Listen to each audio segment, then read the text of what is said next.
Happy 100th birthday, National Party of Victoria. I trust someone will read out the Queen's telegram. And who would have thought all those years ago in 1914, when the Victorian Farmers Union was being born, that 100 years later an agrarian political party would still be flourishing in a country as urbanised as Australia. But of course it is, and all the evidence is that it will continue to flourish well into the future. The Victorian division of the National Party is one of the most interesting divisions across the country. Starting off, of course, as a farmers' union. So much was it a farmers' union, it wasn't until the 1920s that people who weren't farmers were allowed to join. But of course, this party has changed dramatically since then, and of course that explains why it still exists. Political parties that don't adapt to changing circumstances die out. And as we've seen, a party that lasts for 100 years has certainly become adaptive. Victorian politics, of course, between 1917 and 1952 was very unstable, with governments coming and going. I think we had 4 or 5 governments in 1924.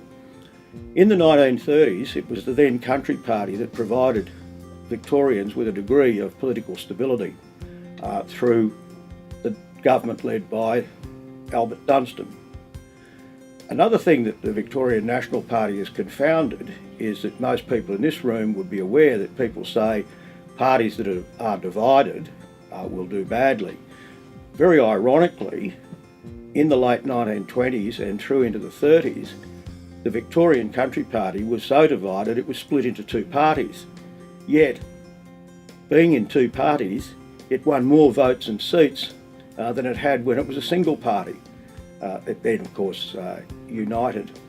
Despite 100 years of history, the way in which the Victorian Country Party was formed all those years ago had a long influence on the nature of the party. I think the key point is that the Victorian Country Party was representative of smaller farmers. It was not generally representative of graziers, unlike New South Wales and Queensland. Graziers in Victoria tended to join the Liberal Party or its predecessors. So out in the Western District, for example, a lot of politicians out there tended to be Liberals because of the wool industry.